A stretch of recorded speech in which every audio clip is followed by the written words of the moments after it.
California, this magnificent place that we all call home, has always attracted dreamers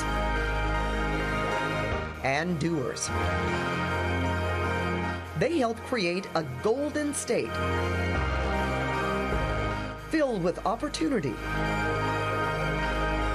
attracting people from around the country and the world seeking a place in which to build a better life.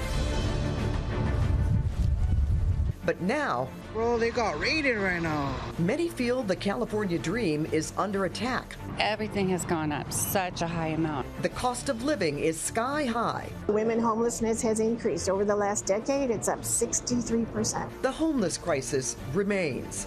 I'm going to break down again. And climate change is bringing extreme weather and extreme disasters. Tell me what California has done in the last several years to make your life better. You can't just keep doubling down on spending more money on things that aren't working. Tonight, we've invited 8 of the top candidates for governor to debate the issues we all face. The largest and most inclusive debate of the election.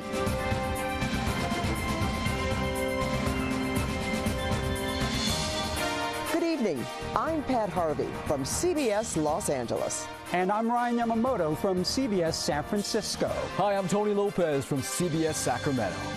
Hi, I'm Julie Watts from CBS News California Investigates. And hello, I'm Sarah Sadwani from Pomona College.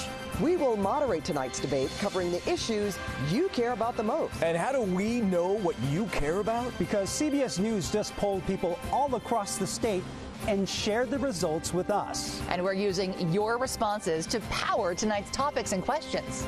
So time for us to take our seats and let's get this showdown started. Welcome to Voters Decide as CBS California presents the Governor's Debate.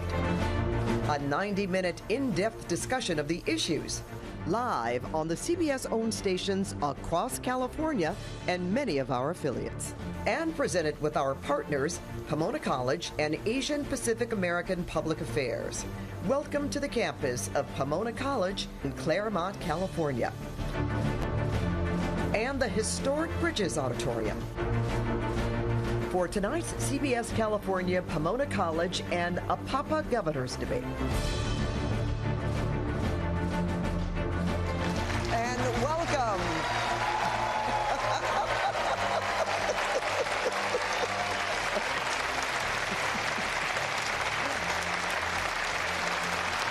You get to do that again. Welcome inside Bridges Auditorium. Pomona College, thank you for hosting this debate.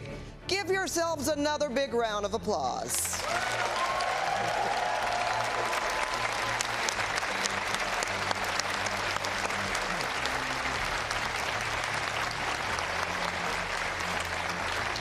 Love the enthusiasm already. Good evening, everyone. I'm Pat Harvey. And I'm Tony Lopez. We are so happy to be with you for the next 90 minutes. Thanks to everyone in our audience, students, faculty, administrators, alumni, guests, and thanks to all of our candidates, all 8 of you on stage tonight, the most inclusive debate of the election. That's right, and in full transparency, we held a random drawing for positions on the stage and for who gets the first question. That's the truth. But first, we do have a few rules. I know you heard them before, but we can't help but, address this again. Please hold your applause starting now until the end, and there will be no opening or closing statements tonight. Moderators will decide whether to give time for rebuttals. We will tell the candidates how much time they have for each round of questions, and when their time is up, everyone will hear a bell. We also have several lightning rounds, as the name implies. We're going to ask for a yes or no answer. It may go against every core of your being as you give speeches out there, but a yes or no answer is what we're going for tonight, and we certainly appreciate that. A friendly reminder, there are 8 of you on stage, and a cozy bunch you are. So because of that, we're going to ask that you be succinct and specific as you can in the time allotted. Speaking of time, we got some themes tonight. We got some things to talk about. So we're going to break down each half hour with a theme that Californians told us they care the most about. As you know, we do have 5 moderators tonight presenting all of the CBS-owned stations in California and Sarah Sadwani from Pomona College. Moderators will rotate every half hour, so you only get 30 minutes of us. I know that might be upsetting to you, but that's how it is. All right. What do you say? Let's get this thing going. The theme this half hour, you won't be surprised by. It's affordability. The Golden State has turned into the I can't afford to live here anymore state. Golden State sounds so much better, doesn't it? So no surprise, people in California are fed up with the cost of everything. We want to share with you a brand new poll. CBS News just released a new poll today. Again, no surprise, but the number is big. Showing 64% said they were not confident that the California dream is attainable. And because of that, our first question tonight is, what is the first thing you would do as governor to increase affordability and restore the California dream? You do have 30 seconds to respond, and I'm going to start with you, Mr. Hilton. I know that you've stated government taxes and regulations have caused affordability problems in the state. So what would you do to restore the California dream? Thank you very much. Thank you all for being here. What a great crowd. And it's really for you there. We want you to be able to make your life here in California. Young people setting out on that journey. And the first thing I do is send to the legislature my first budget with my plan to make our state Cal-affordable. $3 gas, cut your electric bills in half, your first $100,000 tax-free, and especially for young people, a home you can afford to buy so we can restore that California dream of home ownership. Thank you, Mr. Hilton. I'll go to you next, Mr. Bianco, and I know you agree with most of what your Republican colleague there said in terms of deregulations and cutting taxes. But how do you propose to get anything done in a state with a supermajority Democratic legislature? Well, the supermajority Democratic legislature is going to have to respond to California putting me into that office. And so it's not how I'm going to respond to them, it's how are they going to respond to me to make sure that we fix California. California is broken because of what has been happening in Sacramento because of an absolute failed Democrat progressive agenda that is destroying California. Everything that they are experiencing where they can't experience what I experienced when I came here is because of a failed agenda. The regulations and the taxes have to go. Thank you so much, Mr. Bianco. Mr. Mahan, what would you do to restore the California dream? Pat, thanks for the question. This topic is personal for me because I grew up in a working class family in a small farming town, paycheck to paycheck, and I know what it means when gas prices go up as fast as they have.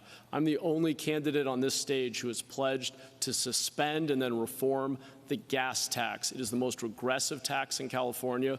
Working people, rural people are spending 3 times as much maintaining our roads as wealthier EV owners. We need to change that, but I won't stop there. We'll remove all of the barriers to building housing. Thank you, Mr. Mahan.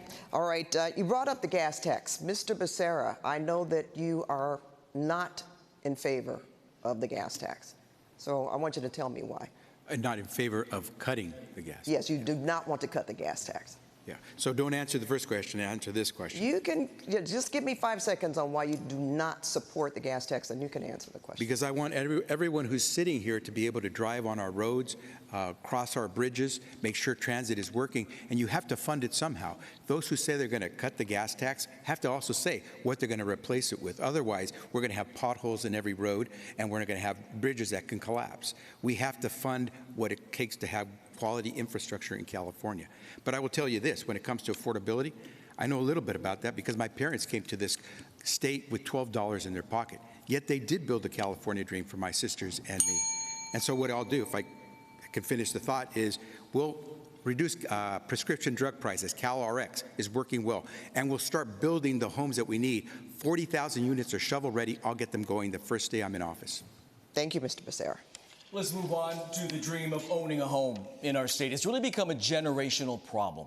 California, only half of Californians own their own homes. One of the worst rates in the country. Children not able to live and afford to live where they grew up. Grandma and grandpa are grumpy. They have to hop on a plane to go visit their kids and grandkids. We all know the story. We all know people. So let's dive into housing. Governor Newsom proposed and promised 3 million new homes when reelected. The reality, only 500,000 were built.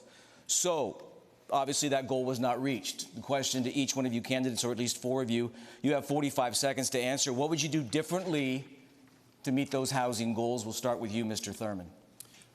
It is the American dream. My mother was an immigrant who came here from Panama, and she bought a home, and everyone should have the opportunity. It's slipping away. And as governor, the first thing I'll do is provide down payment assistance grants to those who want to own a home.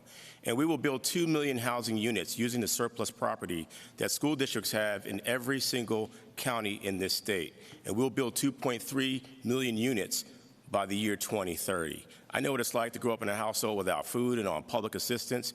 I grew up on government cheese. I worked $3 an hour.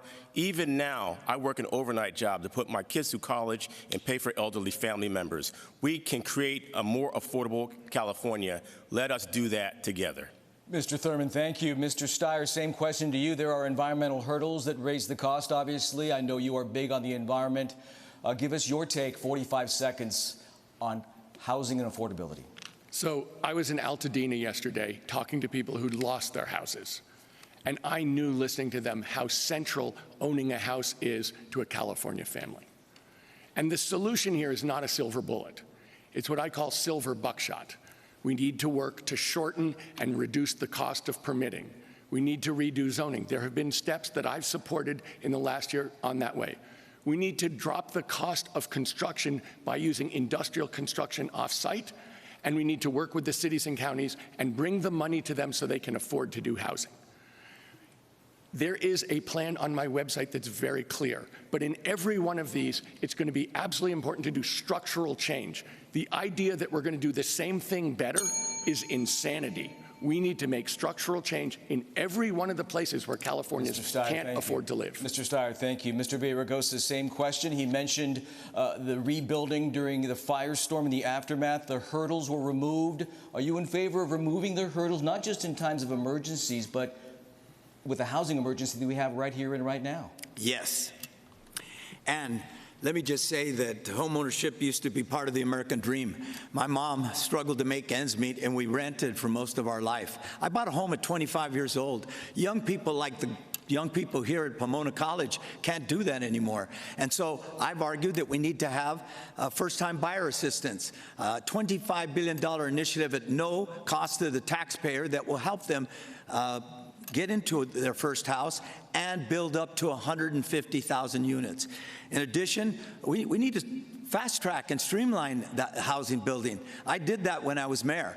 I built more housing in 8 years than they did in the 12 years before that. Mr. Villaraigosa, thank you. I was struck by your emphatic yes. And Ms. Porter, as I go to you, let me stay with that same theme in terms of removing the hurdles. Why wait for a natural disaster to do that? Why not just do that as a norm as we face the challenges that we face every day?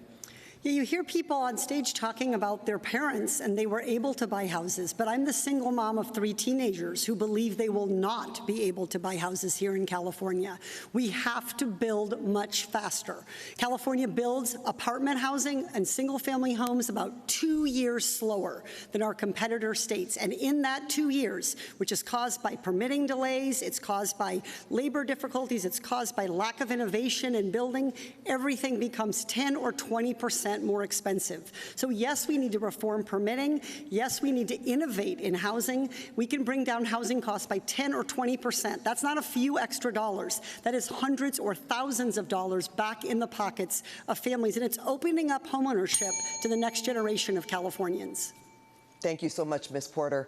Now, to another issue important to Californians, and Mr. Mahan, you brought this up. We're talking about gas prices. They're the highest in the nation here in California, and the gas tax is also the highest at around 61 cents per gallon. So this is that lightning round where you say yes or no, and then we'll get back to it later, but please give me a yes or no answer.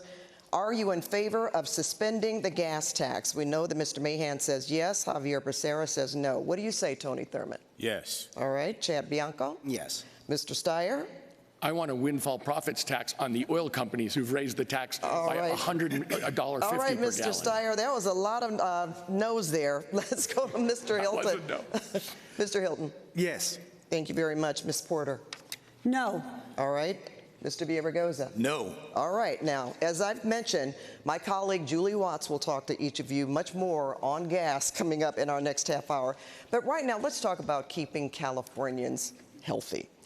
Because of federal subsidies ending, those enrolled in Covered California faced a 97% increase, with 6 in 10 people saying they have either skipped or delayed care altogether.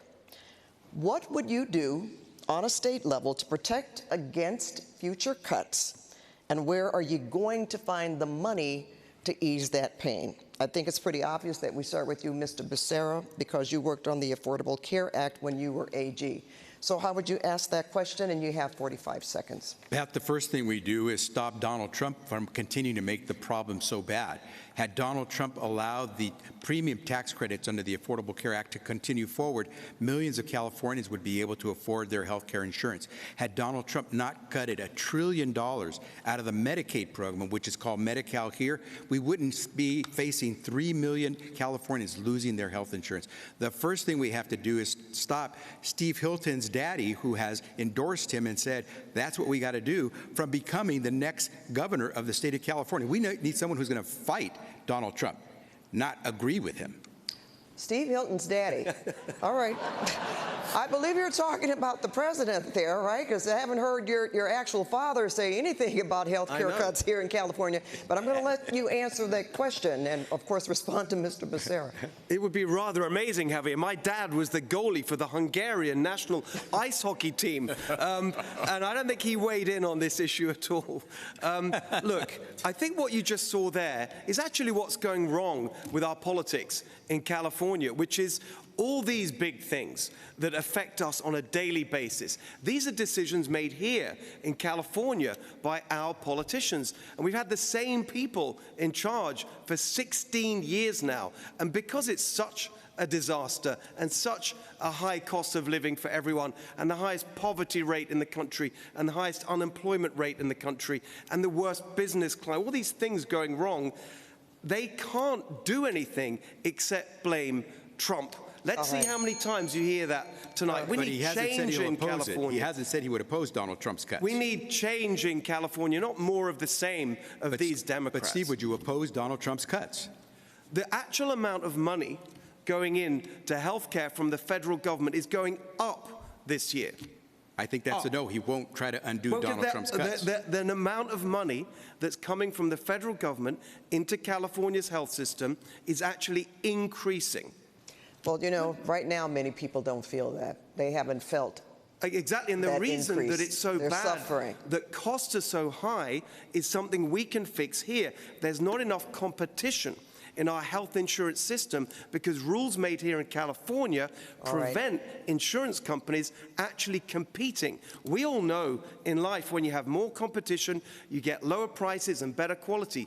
But the policies that we got going on in California prevent that. All right, As Mr. governor, Hilton. I would change that. So now, you know, costs. when you give more time, I have to give more time to someone else. So we're going to move over to I'm Mr. a very generous Steyer. guy. Thank you. Thank you so much, Mr. Hilton. Mr. Steyer, how would you make California more affordable again as far as health care is concerned? Health care is a right for every Californian, and long-term, the only way we can afford that is a single-payer health care system.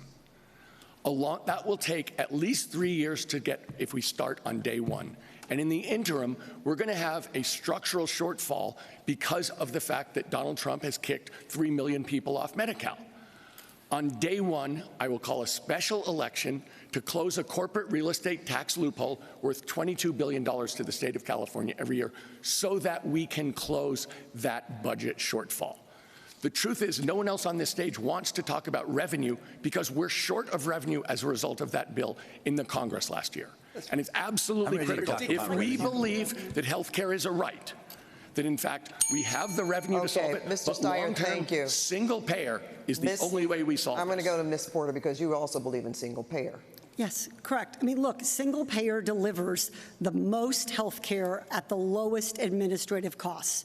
I was a champion for single payer at the federal level because Medicare spends about 2% of everything that we put into it on administrative costs, and private health insurance spends 17 or 18% on pushing paper and denying claims and telling you no and who you can and can't go see as a doctor.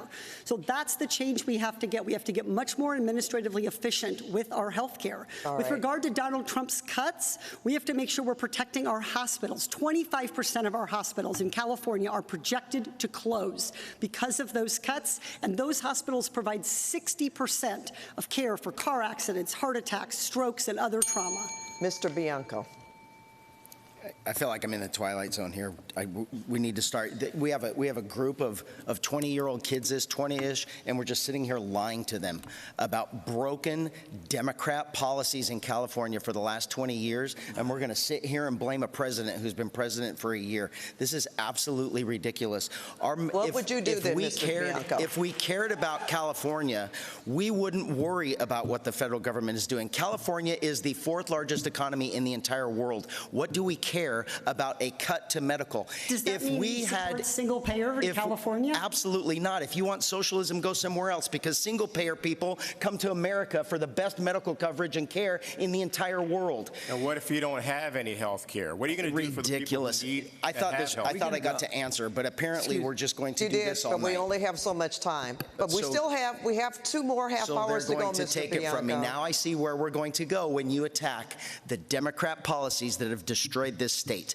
If you elect a governor who cares about the state, it's not going to matter whether President Trump or President whoever takes something away from the state, because the waste, fraud, the abuse of our money in California by a government that we already know, hundreds of billions of dollars, and we're worried about President Trump taking away that. Okay. It's crazy that we're lying to these kids. We're going to end on that, Mr. Bianco. We get your point there. We had rules here. I thought we had rules here. We're not supposed to go back and forth. I thought we had like 45 seconds apiece. You do. Hold on, Antonio. Pat, they're all wrong.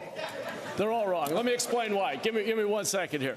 First of all, Steve, Chad, Trump's tax cuts are cruel. We see vulnerable people who are losing coverage who need it. So you're wrong to defend Trump's tax cuts. On the other hand, Tom, Katie, we don't know how to pay for single payer, and we see countries with single payer struggling with long lines and cuts to care. The last time the legislature looked at it, they abandoned it because it would double the state budget. All right, Mr. And Javier Mahan. Becerra is defending the status quo and just blaming Trump. Here's the real answer.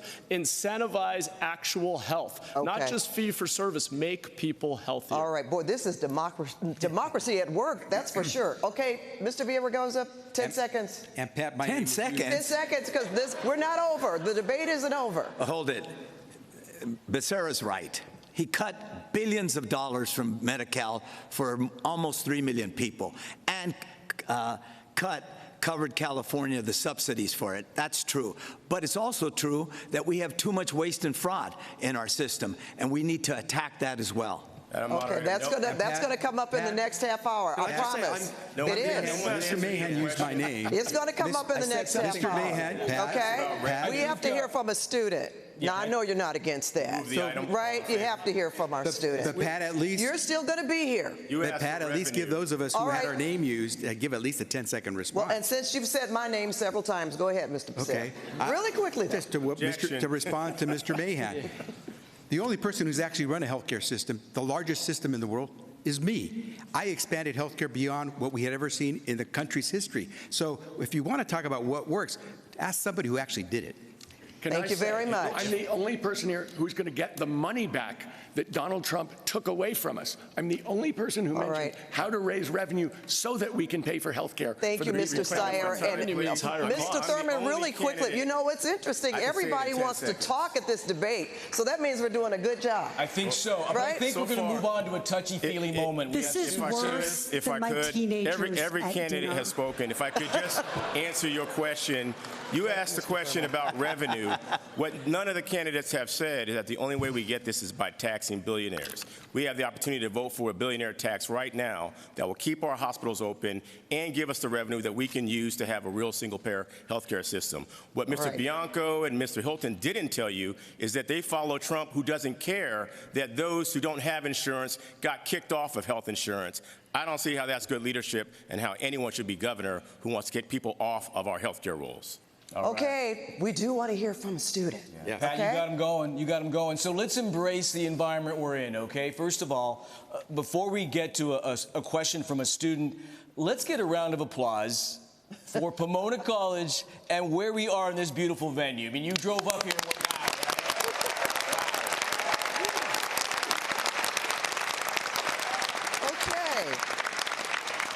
All right, we're going to bring up our student, Mr. Ryan Kasarian. You have a question. Good evening. Wow, that was a bit of a mess. My name is Ryan Kasarian. Hot mess. Right on. Well, what can you do? My name is Ryan Kasarian. I'm a student of politics here at Pomona College and a Marine Corps officer candidate. California tells students that education is the path to opportunity. California itself was once the land of opportunity. Yet students are graduating with a tremendous amount of debt in a state with no hope. There are no jobs, and people are leaving. As governor, what steps would you take to tackle the rising cost of education and bring jobs back to the state of California? Mr. Villaraigosa, I'm going to let you answer that question because when you were mayor, of course, you were very concerned about the direction LAUSD was going. Well, thank you, and thank you for your service, by the way. Appreciate you. Let me be clear. I got a record. It was a Catholic school that gave me a foundation, but a public school that gave me a second chance. 1 out of 3 schools were failing when I was mayor, and by the time I was done, it was a 60% increase in the graduation rate. But college affordability is not affordable. It's just not. $85,000 for tuition at Stanford and USC, that's unacceptable. In fact, probably here as well. Thank you. We're going to come back. Mr. Thurman, you're superintendent of education, please. Thank you, Ryan, and thank you for your service. I've introduced legislation already that would make college free in California. I call it Pay It Forward. You go to school for free for 4 years, and when you graduate and you get a job, you start to pay back what was provided for you for the next group of students who come after you. And as governor, I will implement this program so that we help to reduce the debt that California students experience so they can put that money towards buying a home or launching a business. You know, I lost both my parents by the time I was 6 years old. I was raised by my cousin who adopted me and worked at a university, and because she worked there, I got to go to college for free. I believe we should do the same for California students. Thank you, Mr. Thurman, for your story, and thank you, all of you, for having coffee before you came out here tonight. This has been electric, but it's not over. Up next, Julie Watts with CBS News California Investigates will join us to discuss money and accountability in politics. We're talking fraud, gas prices, the insurance crisis, education, a laundry list. I know you have thoughts. We will get those thoughts. So stay with us for the CBS California Governor's Debate.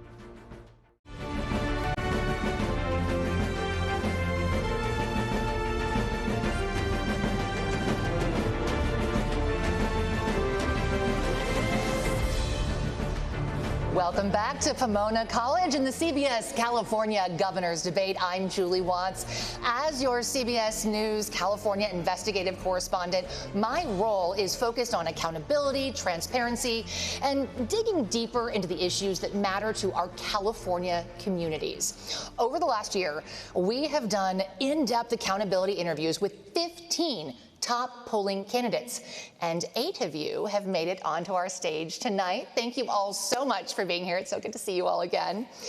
You can see their full interviews at cbsnews.com/CAGov. We'll talk more about that in a minute. So just so y'all know, I am not afraid to cut mics, so let's not, thank you, right, okay. For the next half hour, we are going to continue the theme of our interview series. And as I'm sure you all know, that was pushing beyond the talking points. So that means, yes, there will be follow-up questions. We are going to start with gas prices and more specifically, the gas crisis. CBS News California investigation recently revealed that state leaders who once accused oil companies of price gouging now admit they didn't find price gouging. Meanwhile, 2 refineries have shut down in response to California policies, and roughly 20% of our special California gas is now being refined in China and then shipped back over here to us. Critics say that is leading to price spikes during this current war and more pollution. So, Mr. Steyer, I would like to start with you. During our interview, you argued that California should actually outsource all of our refining, whether it be overseas or to other states. Given that California refineries are among the cleanest in the world, can you explain why you don't think that will increase pollution and, frankly, why it won't increase prices for that matter? What I said was that we should have the ability to outsource everything because we're under the thumb of the oil companies who have been jacking up prices. And if you look at the price of gasoline in the state of California, it is up because of the war in Iran. And that war has driven up prices for everybody in California by about $1.50. And the costs to the oil companies have not gone up a penny. That's $70 billion of profit to the oil companies because of a war started by Donald Trump. So, Mr. Steyer, to be specific, the folks at home, you can go to cbsnews.com/CAGov and see what Mr. Steyer said. But you did, in fact, say that we should be outsourcing all refining. We should be able to do that because if we're going to get held up by the few refineries left in California, it's going to be necessary for us to have an alternative. Sir, I'm going to just go ahead and fact check a little bit here. So what happens is our gas supply is priced at the most expensive barrel. And right now, the most expensive barrel is coming in from overseas. And so gas prices in California are set at that level. Yes, refineries, yes, the oil companies are profiting more right now, but they're not the ones specifically, at least they say, they're not the ones specifically setting the price of gas. I'm going to let some of your other colleagues chime in. And actually, I would love to go to Ms. Porter. Well, can I finish my thought? No, because sir, but we you can should come take back when it is your windfall time. Profits. Sir, we're going to have to cut the mic if you're not respectful. Ms. Porter, I would love to give you a chance. Thank you so much for joining us tonight. During our interview, you said that you do think we should be keeping refineries in state, at least for now. And so I would love to hear your thoughts on Mr. Steyer's answer. Yeah, right now, we need to keep all of our energy sources online. That's just the reality that we're in. Electricity demand in California is projected to go up 50% in the next few years, and so we're going to need to be adding green energy rapidly. I think right now, those refineries, they're up, they're running, they're creating good jobs. Let's keep them there. But I want to be really clear, because I know you do care about accountability. Refineries, the people who work in Kern County at those refineries and the people who live in Kern County also face some of the worst pollution and lower life expectancies. Green energy gets us out of that. Ms. Porter, I do want to ask you to respond specifically to the portion of the question about increased gas prices and increased pollution. Do you think that outsourcing all of our refining would increase pollution and ultimately gas prices? As I just said, I think our refineries right now in California should stay open. We've always had a mix of refined here and brought in overseas. So it's yes, probably going to stay that way. So yes, it would increase pollution and prices. So I would love to sort of switch gears a little bit. Mr. Hilton, you have a very different perspective, and I want to push back a little bit on your perspective. You've been arguing that we need to increase drilling in California. Now, realistically, and even the oil companies will tell you this, we will never be able to drill enough to replace the 60% of crude we now import into California. And even if we could, as we just mentioned, we've lost our refining capacity. We can't turn it into gasoline here anyway. So considering that we cannot drill our way to energy independence, can you tell us a bit about how you will support the transition to at least a hybrid electric future? So we just need a bit of common sense in this whole area. First of all, Javier said earlier about the gas tax, which is a big part of the reason it's so expensive, that we need it for the roads, but we pay the highest gas tax and have the worst roads in America. I was speaking to a contractor the other day who builds roads, who said it's 4 times as expensive to do it in California compared to other states. We can change that. In terms of production, my conversations with the energy industry in Kern County, I spent a lot of time there, that actually, with the right policies, we can double production. Can you ask, though, answer the question that I asked, sir, and that is, how are you going to support the transition to electric or alternative sources? Well, first of all, as long as we are using oil and gas in California, it's just common sense that we use the abundant reserves we have here, rather than shipping it halfway around the world from Mr. Iraq. Hilton, understood.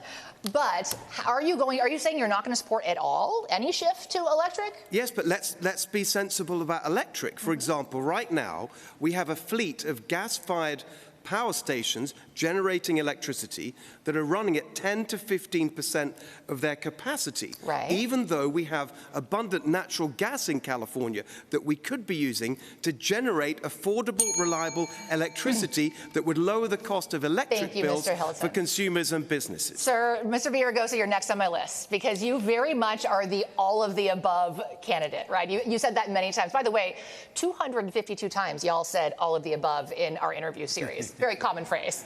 But yes, you are the all-of-the-above candidate. Can you please explain to, frankly, all of the candidates why you have concerns about one or the other? Well, first of all, we have the highest gas prices in the United States, on average by $2 a gallon.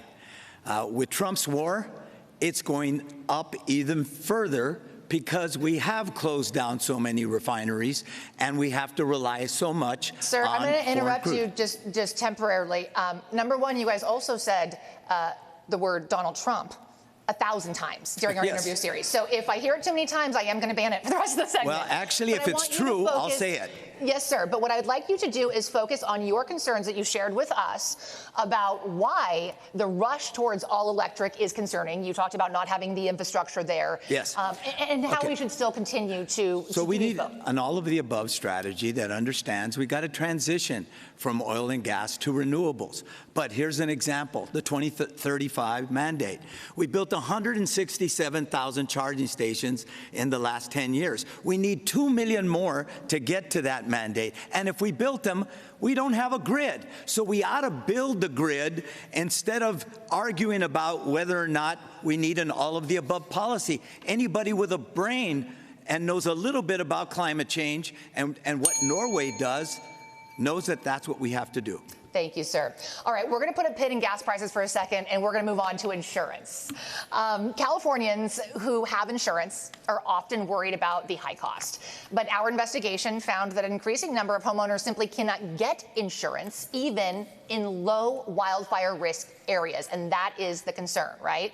So insurers, they tell us, listen, we stopped writing new policies because California regulations won't let them charge enough to cover their risk.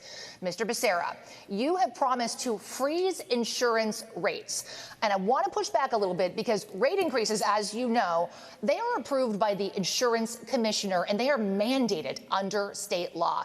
What authority do you think that the governor has to freeze insurance rates without going back to the voters to overturn Prop 103? Julie, the governor can declare a state of emergency, and that's what I would do. This affordability crisis is hitting every family, and we have to act as if this were a break glass moment. And so I would declare that state of emergency. I would call in the insurance commissioner. I would call in those insurance companies. What would be the cause of the state of emergency? He can't. The high prices and the fact that people are losing their insurance coverage without any explanation. So, sir, let me just follow up on that. Following Prop 103, the California Supreme Court ruled that temporary price freezes were unconstitutional. What would make your proposed state of emergency different than that?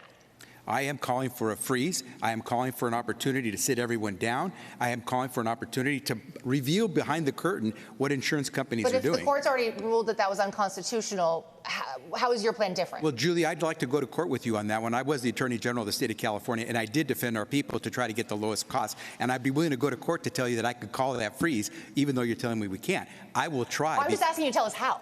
Because how? I will call in the insurance commissioner, I will call in the industry, and I will say, I am going to call for a freeze. If you don't want to go there, then I will call for an investigation of the way you're conducting your business. My mom, who has had some homes for about 30 years, lost her insurance on one of her small houses, never made a claim on that home. She lost the insurance coverage she had. By the time she was able to find it again, she had to pay more than twice as much for that insurance coverage. Why, after so many decades of paying that insurance company premium after premium for month after month, year after year, can they just all of a sudden cancel you and say goodbye? because they're a private company and they can do whatever that's they not want good enough. right now. For me as governor, that's not good enough. Understood. Yes, Mr. Mahan. Yeah, thanks, Julie. Look, Javier's plan won't work. It's actually the reason we're in this mess in the first place. The government in Sacramento created, just to finish the point, created so many restrictions, including taking over a year to approve any rate changes, prohibiting insurance companies from using climate data to project future costs, that they stopped writing new policies. The answer is bring them back, force them to compete, allow them to appropriately price risk, and then hold government accountable for maintaining our wildland, reducing all that vegetation and wildfire risk so we don't have these catastrophic fires. Mr. Becerra, to Mr. Mahan's point, if you cap rates, if you freeze rates, what is to keep the insurers from leaving the state and then us essentially being left only with the FAIR Plan? The fact that we have 40 million people in this state and we pay our insurance premiums and they don't want to lose that business. If they could show us that they're not making profit, I get it. We'll help you. But let's find out how much they're making in profit. Policies. Exactly. And they've left Dodge, but they've not told us that they're not making profits. Mr. Villaraigosa, I'll let you chime in, but Mr. Hilton, please. So just a quick fact check, if I may, on my friend Matt. The 2 points he makes absolutely right, that we need the industry needs to be able to take account of future risks, including climate and also the cost of reinsurance. That change, to be fair, has already been made by the current insurance commissioner. The point he makes about the speed of approval is exactly right. It does take over a year, but actually that's a question of really enforcing the law that's already there. In Proposition 103 that set up the whole architecture of this, there is a rule that rate changes should be approved in 60 days. We just need to enforce that rule instead of what we have now. I will tell you, I've spoken at length with the Department of Insurance, and they say they are working towards that, and they are setting new policies. Yes, Mr. Villaraigosa. But the question is how we got there. How do we get This was the there? only state that didn't do catastrophic modeling in a time of climate change. And we are doing that now. The only state that didn't do reinsurance, and the only state that took longer than a year to pass a rate hike. Yes, but so that's the already entire happened. Industry, So what would you do differently? Excuse me. It's already happening. Excuse me. What you're asking for. Well, I will say, Excuse me. listen, So Mr. the Villaraigosa, entire he does make a industry good point. left. If I can interrupt, So, please. yes. Let's talk about, we know how we got here. What are we going to do different? Because those things are already in the works and those changes are already being made. Well, we didn't know how we got here because some people said something else. Let's be clear about that. So what is your plan moving forward? Plan is to make sure that the FAIR Plan, which is an unfair plan, not abiding by Prop 103, we got to make it work. Too many people in these fires, too many people in these fires weren't compensated enough for the damage Just a they point of received. clarification. Do you think that we should be moving everybody onto the FAIR Plan, or do you think we should be keeping private insurance companies We should bring here? the insurance, like Matt said, bring the insurance company back by making the changes, but then we've got to fix the FAIR Plan. Thank you, sir. Yes, Mr. Declare a state of emergency. That's why you declare a state of emergency. Mr. Becerra, Mr. Villaraigosa, I don't want to have to ask Ziggy, our producer, to start cutting mics. So, Mr. Steyer. Look, I think we've got to accept the fact that insurance companies write insurance in order to make money. And because of climate change, the risk to houses, the risk of catastrophic fires has gone up dramatically. The job of the governor of California is to protect Californians from that, both in terms of their houses burning down and these insurance premiums. So that means making sure on a macro basis we get rid of dry timber, that we do controlled burns, and also hardening the houses. We need to help people harden the houses, and then we need to go to the insurance companies. The governor needs to go and say, this is the risk, we're going to let you make money, but you have to take into account the reduced risk that the government and the people of California have caused to happen, and that's how you can make some money. Thank you, Mr. Steyer. I do want to, just for our viewers' benefit who may not know, unlike gas prices, insurance rates in California are actually well below the national average. We have the most expensive gas, not the most expensive insurance. Mr. Thurman, I do want to go to you. A major insurer is currently under investigation for not properly paying out claims after the LA fires. At the same time, that insurer just got a significant rate increase. Now, you've said that insurers under investigation should not be allowed to get rate increases. But again, I want to go back to the point that I made with Mr. Becerra. What authority do you think that the governor has for you to make that promise, since rates are regulated by and mandated, frankly, under the insurance commissioner? Well, the governor can certainly work with the insurance commissioner to say there should be no rate increase unless the insurance industry is actually writing policies. They have failed California in our greatest need. They've taken the money from premiums, and then when people needed to have support to rebuild their homes, they said, whoops, we're not going to help you. Then they got a rate increase. I'm sorry, where I come from, when you do a bad job, you don't get a raise. And so as governor, I would withhold any dollars that would go to support Mr. any Thurman, business. you can't do that. You don't have that authority as a governor. I'm withholding tax credits. I'm withholding benefits to businesses that want to do business with the fourth largest economy in the world. I have supported tax credits for those who are employers in our state, but for the insurance industry, if they will not write policies for Californians, they will not get any subsidy from the state of California. And Ms. Porter, I'd love for you to chime in. Do you think that that would then force insurers or incentivize insurers to leave the state? I mean, where does that leave us? Will we have insurers left in the state if that happens? Yeah, just to summarize the squabbling for everybody, what he wants to do is unconstitutional. What he's proposing is a good idea, but was already done.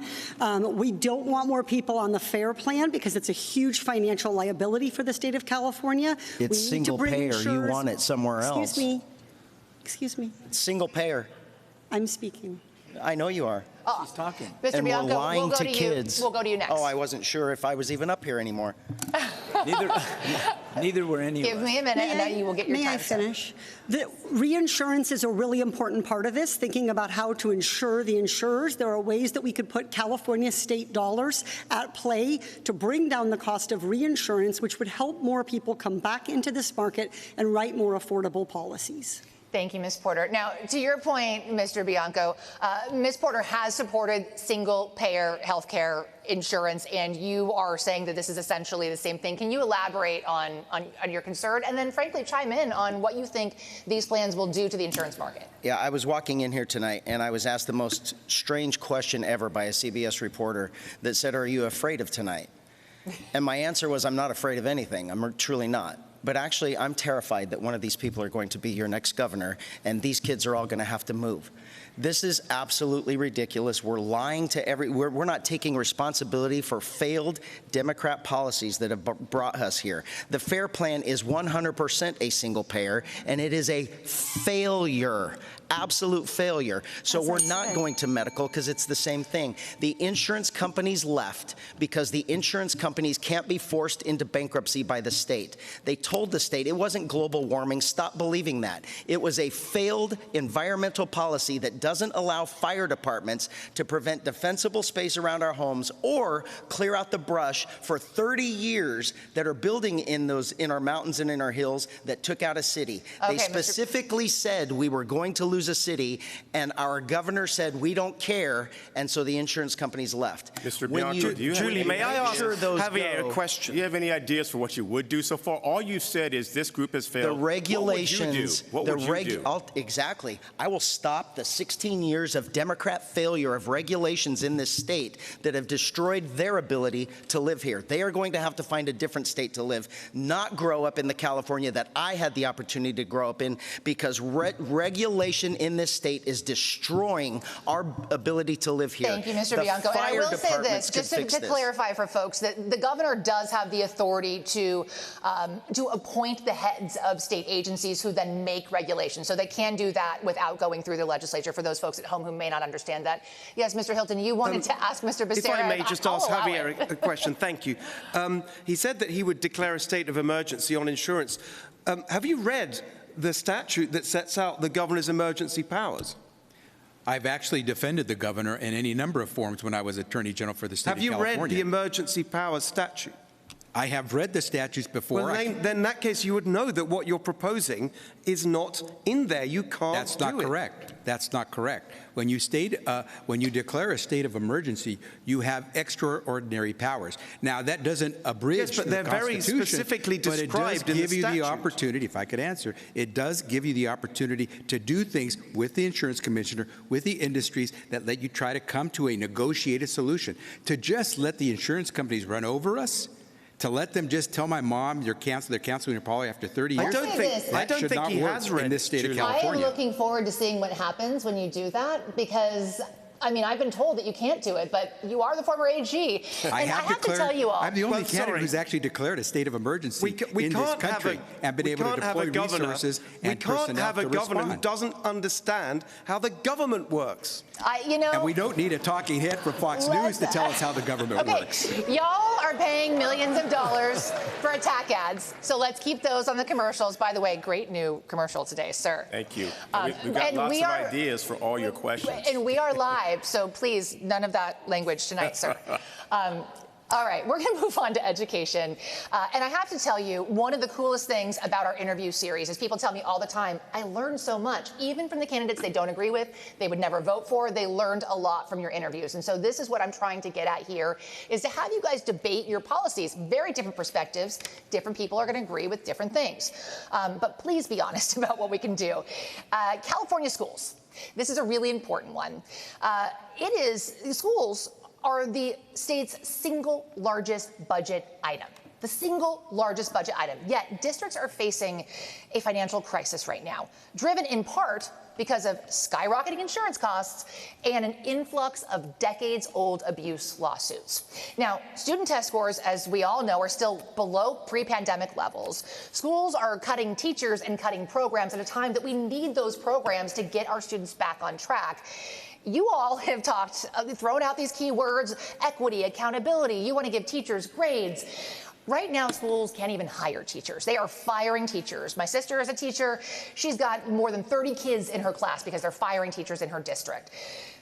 Who has a plan to raise academic achievement with quantifiable goals, and who can explain how you will actually accomplish that in your first term in the middle of a financial crisis? I saw your hand go up first. Mr. Mahan, go ahead. Thank you. Julie, education changed my life. I came back after college as a Teach for America teacher in Eastside San Jose to teach in one of our most underserved communities. I can tell you exactly what we need to do.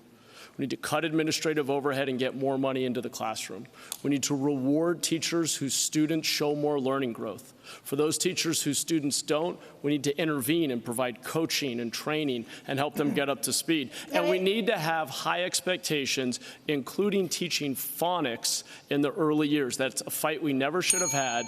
And we are doing that now, right? But let me ask you this. So you said cut. We haven't done it yet. Okay. Specifics, though. You said cut overhead. What overhead do you, you've been a teacher. What overhead can we cut? Yeah, if you look at spending over the years, we have seen the system's expenses go up as student enrollment has declined. More of that money needs to go to recruiting teachers at the beginning of their career. I guess the question is, tell folks at home, what is that going to that you would cut? Is it going to janitorial staff? It's going to the nearly 1,000 districts we have with all of the superintendents, all of the district staff, all of the staff that's not in the classroom. We need to reward teachers whose students grow faster. We need to have high expectations. It is a crime that with half of the spending per pupil, Mississippi is doing a better job of educating low-income students. And Mr. Hilton, you have talked about looking to other states. I do want to give Mr. Steyer a chance.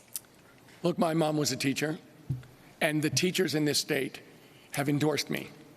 And let me say that on a cost-adjusted basis, we're the 31st out of 50 states in terms of spending per pupil. The truth is, the thing that makes kids succeed in classrooms is great teachers. And we need to be able to recruit teachers. And that means we need more money. And I've said on day one, I'll propose closing a corporate real estate tax loophole to bring in money to pay teachers, to pay them, to recruit them, to train them, and to retain them, because a master teacher is an incredible value to the people of California. I would like to just get to Mr. Thurman very quickly. And Ziggy, if you can give me time in my ear. But Mr. Thurman, you are the one who's been in charge since before the pandemic. The situation that we're in right now has happened, for lack of a better way to put it, under your watch. What can we do to increase student achievement in light of the financial crisis? I mean, education is the greatest equalizer there is. It saved my life as somebody who lost both parents, and education gave me an opportunity to change my humble beginnings, and we have to provide that for all of our students. What folks aren't saying on this stage is the biggest challenge for our schools is declining enrollment. Schools get their revenue based on attendance, and we're one of only 6 states in the nation that still gives revenue based on average daily attendance. We have to move to an enrollment system as we recognize that schools are losing revenue, and we have to implement my 5-year plan to make sure every student reads by third grade. Speaking of students, we have to get to our student question. But you can watch in-depth interviews with all of our candidates on all these topics online. In the meantime, I would love to introduce Chloe Ogans, a Pomona College sophomore, with a question for you. Hello, my name is Chloe Ogans. I study politics at Pomona, and when researching your platform, something that came up was that you talk about reconstructing or rebuilding California, and so if elected governor, I was wondering what your vision was for that. Ms. Porter, it seems like you've had the least amount of stage time in this segment, so I am going to defer to you. Would you like to answer that question? Yeah, we need to make California grow. We need more people in California, and we can't get there if we don't add housing. Yes, we need jobs, but right now, one of the biggest reasons we're not growing jobs is we don't have anywhere for workers to live. I've also rolled out policies for free childcare. That is a game changer for California, bringing us something that other states don't offer, and 2 free years tuition free at our UC, our CSUs, and our Cal Polys. Those are all real affordability solutions. They're taking us back in some ways to things we used to have, like free UCs, and forward in others, like free childcare. And we'll talk more in the future about how we're going to fund those things. In the meantime, I want to thank you all. This has been a pleasure. Of course, our 30 minutes flew by. And remember, we cannot cover every issue tonight, but you can. You can head to cbsnews.com/CAGov for our side-by-side candidate guide. Pick your candidates, pick your issues, watch their in-depth interviews. We will be right back.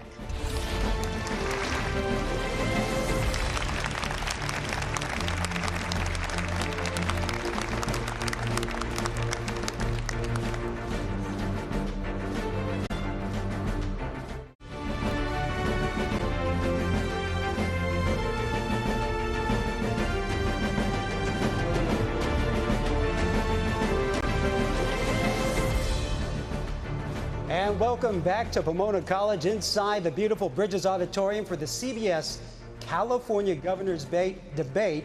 Thanks for joining us. I'm Ryan Yamamoto.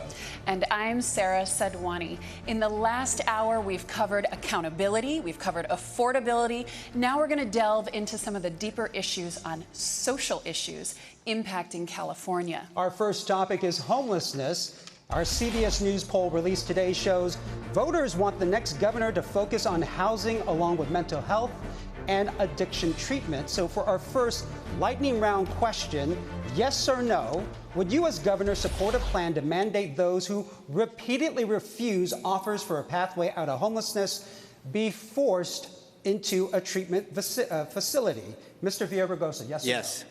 Mr. Mahan? Yes. Ms. Porter?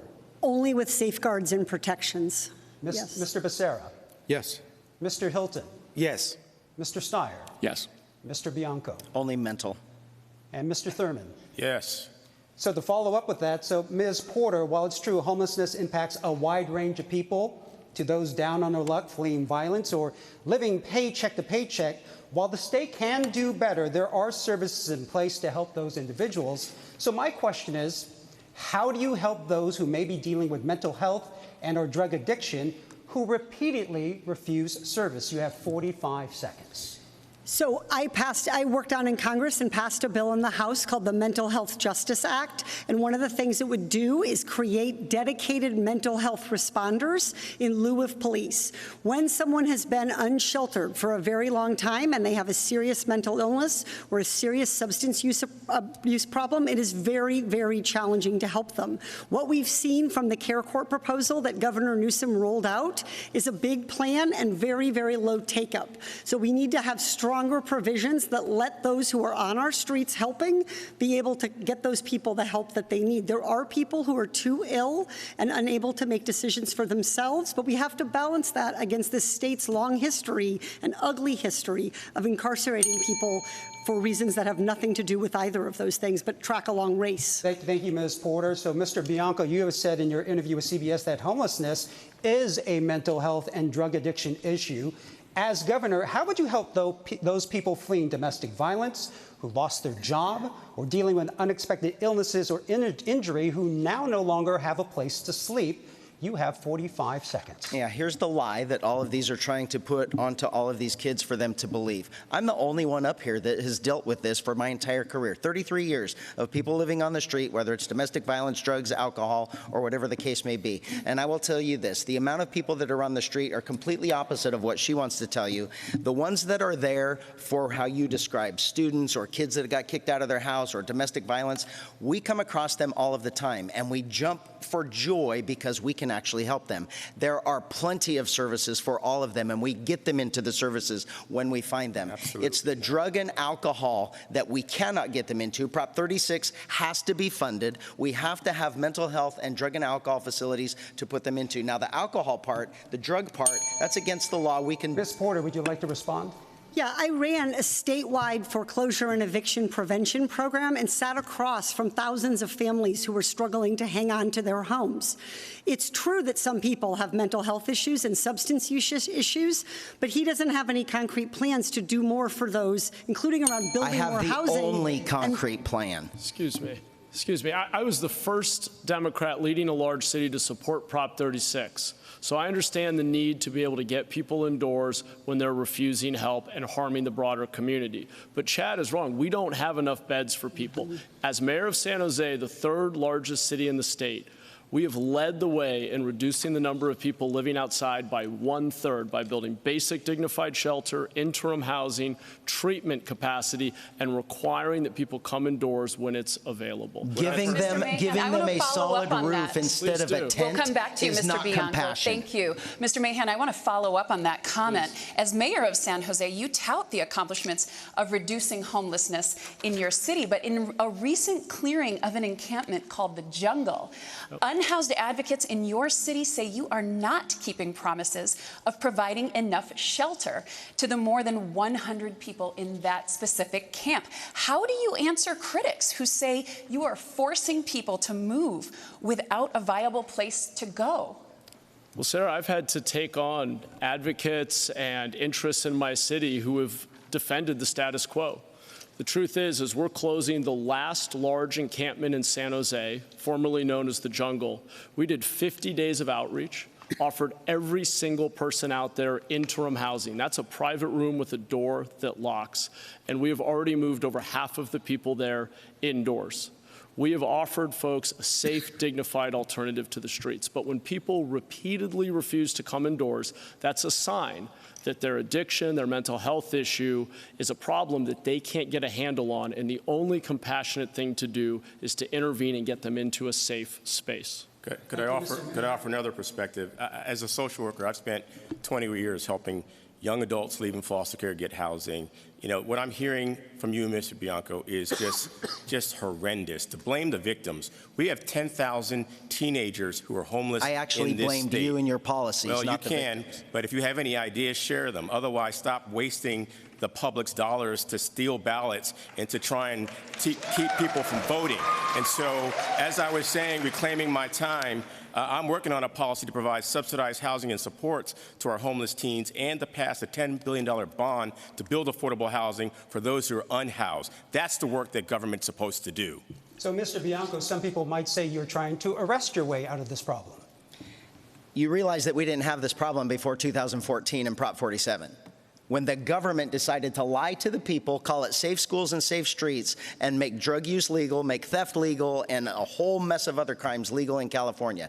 That's why we're here from 2014. You just quick Google search about homeless, and it goes just like this from 2014 till now. That's why we're here, because of failed policies that every single one of them support. If we are not going to, before Prop 47 in 2014, the answer was not arrest. It was we took them to court. I was a drug cop. Take them to court and say, do you want to go to jail or do you want to go to rehab? And the vast majority of them picked rehab. That's what we want. Prop 47 and these failed policies have made my jails the hotbed for mental health and drug addiction care, and that's not what they're supposed to be for, and it's their policies. The reason your jails are that way is because you shouldn't have to go to jail to get substance abuse treatment. Don't break the law. Criminalize the victims. Don't break the law. Thank you, Mr. Bianco. So, Mr. Hilton, as the other Republican on stage, do you agree with your colleague, Mr. Bianco, or do you have a completely different approach to this? You know, hearing this conversation, it just makes me heartbroken, really. We've got this situation in California that is completely unacceptable. This crisis that has gone on for so long, it shames our state. The fact that you've got people living in these conditions, we would never tolerate someone we love living in these conditions. And so we shouldn't accept it at all for people that we don't know. And so we got to have a clear and strong plan. And here it is. Number one, we have to enforce the law. It is illegal to live and camp on the streets. Number two, we have to get people into drug and alcohol treatment. Last year, Governor Newsom vetoed a bill that the Democrats passed in the state legislature, the Sober Housing Act. That is ridiculous. And number three, we need to increase mental health provision so we can take care of people where they should be, in mental health facilities, not in jail. Thank you. Mr. Becerra, you have said we need to focus on accountability when it comes to the billions of dollars that have been spent already to solve the homelessness crisis. But you also gave Governor Newsom an A for effort on this issue. So my question is, are those billions of dollars well spent or not? You have 45 seconds. Yeah, and Sarah, let me clarify. I gave the governor an A for effort for his work as governor, not on this particular issue. And what I will tell you is this, that we will not cycle people through the streets and into jails and just see that constant recycling. What we will do is we will build up the treatment facilities that we need. On my watch as HHS Secretary, we launched 988. The program that now is used by millions of Americans throughout the country in the event that they have a suicide ideation, if they are suffering through mental health crises, they can now call and try to get the help that they need. But without a doubt, we have to demand accountability. When we put out a taxpayer dollar, we need to have accountability. And I would say the thing that's been missing in this conversation on homelessness is let's prevent people from losing their home. And I will act as governor to make sure that if you have suffered a loss of job, if you have a medical crisis, that we're not going to watch you lose your home. Thank you, we Mr. will fight Becerra. to help you keep it. Mr. Villaraigosa, in our CBS California interview, you said we need to have, quote, locked institutions to deal with those on the streets who are dealing with mental health or drug issues. And under Ronald Reagan, many of those institutions were shut down, and you criticized your own party for not bringing them back. So as a former member of the State Assembly, including Speaker, do you bear some responsibility for not having those services in place? I take responsibility. I was there 20 some odd years ago, but let's be clear. We spent $24 billion and homelessness went up. And it's true that we need drug rehab. It's true that we need mental health services, and it's true we need housing. The fact is, many of these people are homeless because they can't afford rent. We have the highest rent in the United States of America. So we need an all-of-the-above approach. And what I said was, for those people who are a threat to themselves and others, who their families trying to commit them, and you can't, it's almost impossible to do that. So we need to make the care courts accountable and the counties accountable with them. Thank you, Mr. Villaraigosa. We have to hear from Mr. Steyer. You have said California's two solutions for homelessness of shelter and long-term housing does not work, and it's too expensive. But yet, you recently gave Governor Gavin Newsom a B- on how he has handled the crisis. If you were giving the governor a passing grade, would you make changes, or would you just follow the same policies? You have 45 seconds. I absolutely would have new policies. Nobody gets well on the street. And the policy that we have now to get people into permanent housing takes 7 years, and as has been said, has cost $24 billion. The truth is, we need to keep people from getting onto the street by giving them rent assistance when it's close. We need to get people off the street as fast as possible. Only 1 of 7 people who go on the street have some form of mental health problem or drug addiction. Everybody is under amazing mental stress and pressure while they're on the street. That's why I am for emergency interim housing. Get people off the streets, keep them off the streets, and make sure that not only for their sake, because it's more compassionate, but also because we need livable, vibrant, urban neighborhoods where people are safe and like to live. Thank you. We're going to move on and talk a little bit about wildfires and natural disasters, drought and extreme heat, which most scientists agree is made worse by climate change, have led to a surge in catastrophic wildfires wildfires across the state in the last 10 years alone. That includes 2 of the most destructive fires right here in Southern California. We also live in earthquake country. Mr. Becerra, you say you're running on experience. What are the first 3 things that you would do if you were governor and a natural disaster were to strike? Sarah, we have to stop believing that we can get out of this mess unless we invest in prevention now so we can avoid paying for failure later. And I would say this, ratepayers have to understand what their risk is so they understand why they are going to pay for help, what they're going to pay for their home insurance. But an insurance company has to be open and transparent about how it's pricing its policies so people can afford it. If you're going to buy a home in a wildfire risky area, you should know what your insurance So, Mr. rates Becerra, will what are cost. those first 3 things? If the fire's starting now, what are your immediate reactions? Well, as I did when I was Secretary of Health and Human Services, where I declared disasters, I will go in and we will deploy our personnel and our resources to help those counties and those cities address the needs of those families immediately. We will make sure that when they file their claims, the insurance companies are responsive immediately, and we will make sure that we have the first responders that are necessary to make sure we deploy them where they're needed immediately. Thank you, Mr. Becerra. Mr. Bianco, the flames are rising and the winds are blowing. What are the first 3 things you would do as governor? Well, that's too late by then. That's what we don't want. Why are we talking about after instead of the root causes? The root causes were not because of climate change. The root causes, ask anyone, ask the insurance companies. They told Newsom for 5 years that this was going to happen because of failed environmental activism policies that do not allow the clearing of brush and the fuel for these fires before they take over cities. This is 100% done by failed policies in California. The Palisades fire. The question, sir, is what are you going to do today? We're sitting in Claremont on the base of the San Gabriel Mountains. If a fire breaks out tonight, he doesn't have any ideas. He doesn't know what to do.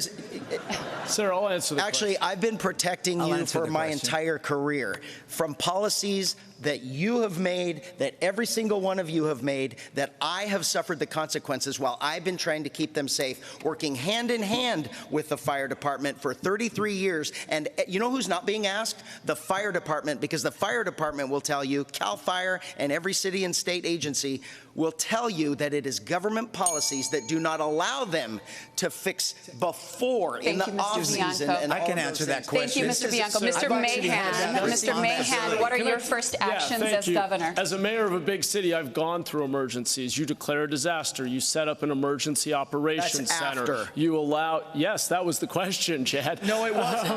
No, it wasn't.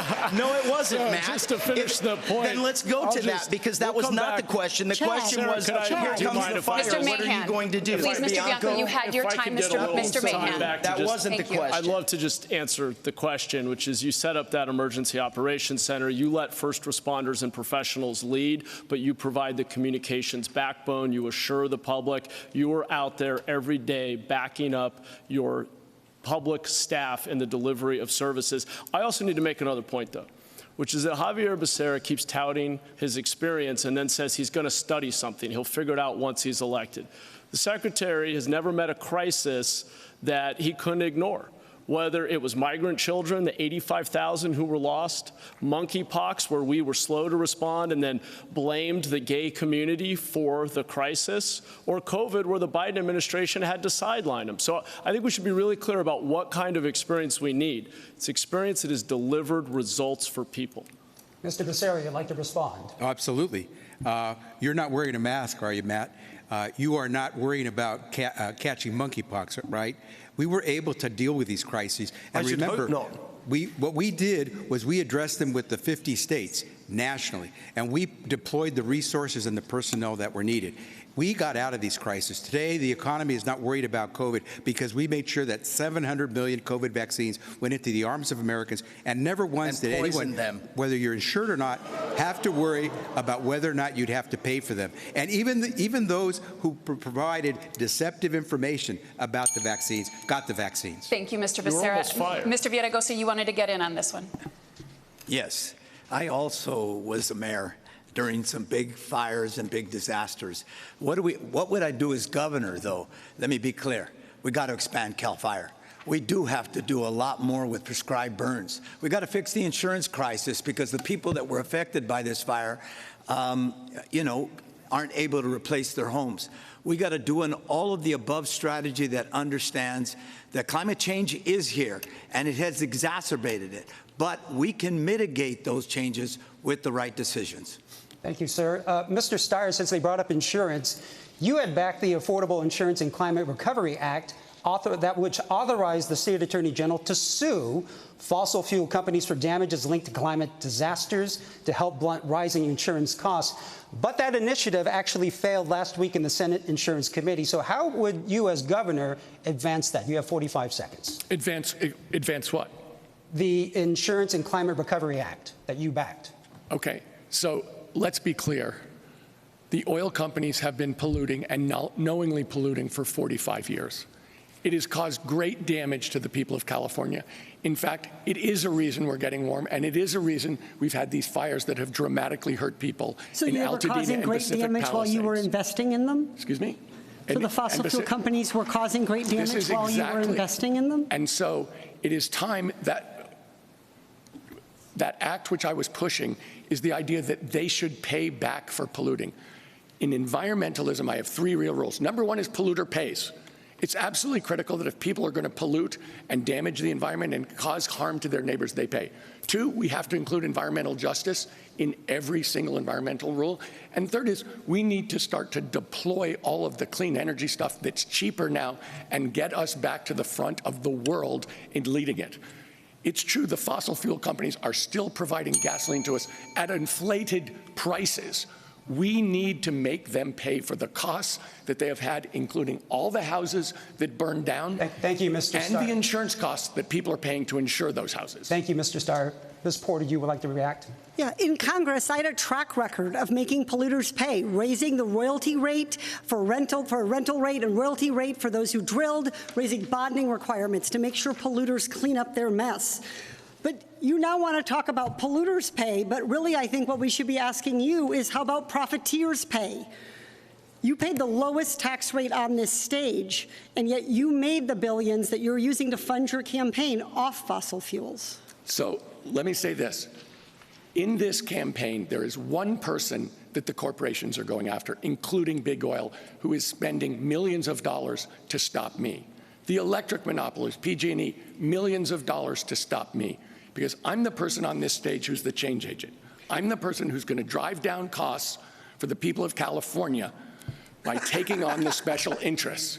And they are spending tens of millions to stop me. That's how you know I'm for real. Because Thank you, Mr. they Steyer. think I'm for real, and they're spending tens of millions of dollars to stop me because they're scared of me. Thank you, Mr. Steyer. Mr. Hilton, we didn't forget about you. In your 2002 book, Good Business, you argued for corporate responsibility, and with Prime Minister Cameron, whom you advised. He campaigned on a green platform. Yet, you have accused California officials of climate hypocrisy. What specifically would you do as governor to help reverse the trend of these increasing wildfires? So Chad made some very good points on prevention, and I'd just like to build on that. If you look at one of the really bad years for wildfires in recent memory, 2019, the mega wildfires we saw then produced more carbon emissions than the previous 20 years of climate policy actually saved. So if we want to reduce carbon emissions and protect against wildfires, and by the way, revive our timber industry so we can produce timber for building the homes we need in California, there's a very simple common sense way to do it, which is to have modern forest management so we don't have the fuel load in our forests, we can create jobs and opportunity in rural California, and reduce carbon emissions in the process because we won't have the mega wildfires. Thank you, Mr. Hilton. Okay, so now let's go to our student question. Joining us now is Dante Gilbert from Pomona College with a question, a lightning round question on immigration. Dante? Hello, my name is Dante Gilbert. I'm an American Studies student from St. Paul, Minnesota. So California is a sanctuary state, and yet states are limited in the way they can respond to federal ICE and Customs and Immigration. ICE forces. In Hennepin County, Minnesota, local law enforcement has begun to bring charges against ICE agents for assault. As governor, would you support district attorneys bringing such charges against federal against federal agents. Thank Yes. you, Dante. Yes. This is a yes or no question. We're going to go down the line. Mr. Thurmond. Yes. Mr. Bianco. No. Mr. Steyer. Yes. Mr. Hilton. No. Mr. Becerra. Absolutely. Ms. Porter. Yes. Mr. Mahan. Yes, if they violate the law. And Mr. Villaraigosa. 2 yeses. Thank you, folks. And finally, people are looking for hope.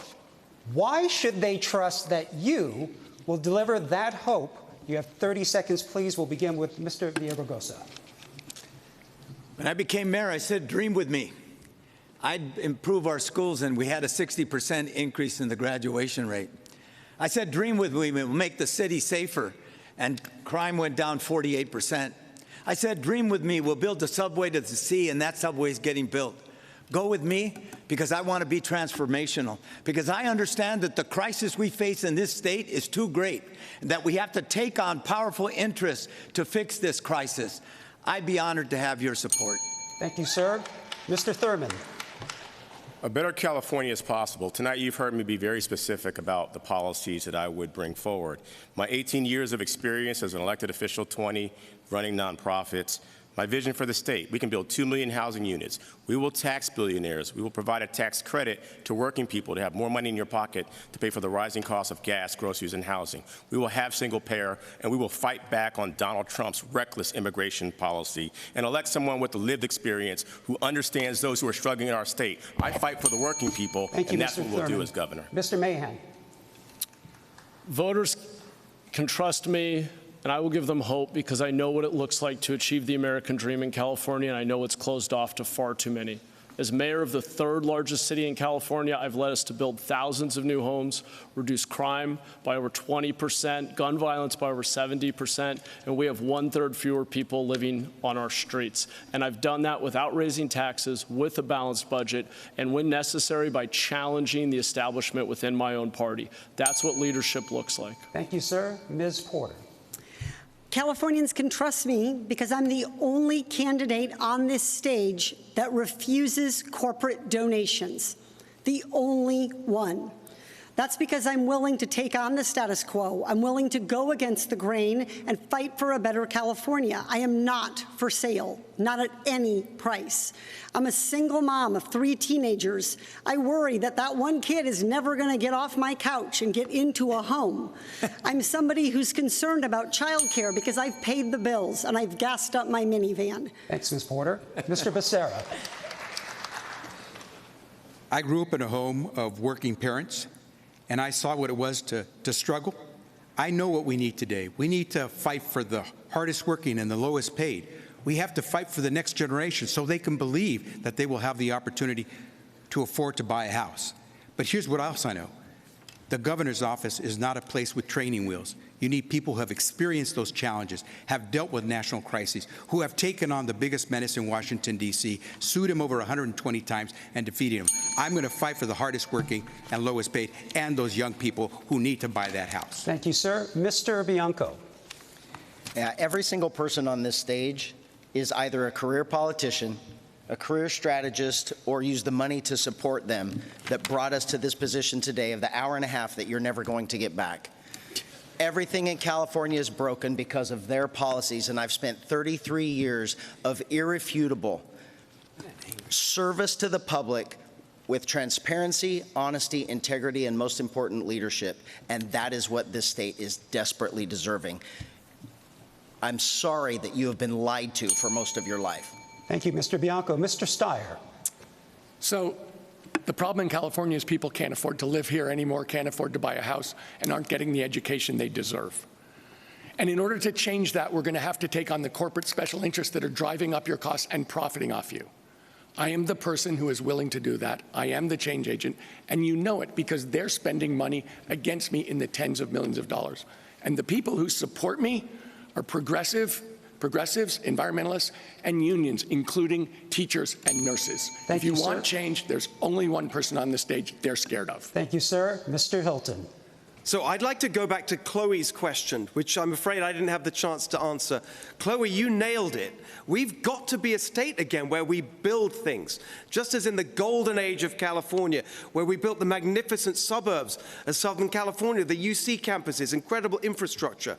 I've got the broad experience to get that done, most of my career in business, but also working in government, the deep policy expertise, detailed plans, and also building a team to get it done so we can make our state Thanks so much. again. Thanks again to all of the candidates for joining us for the CBS California Governor's Debate. Have a great night, everyone.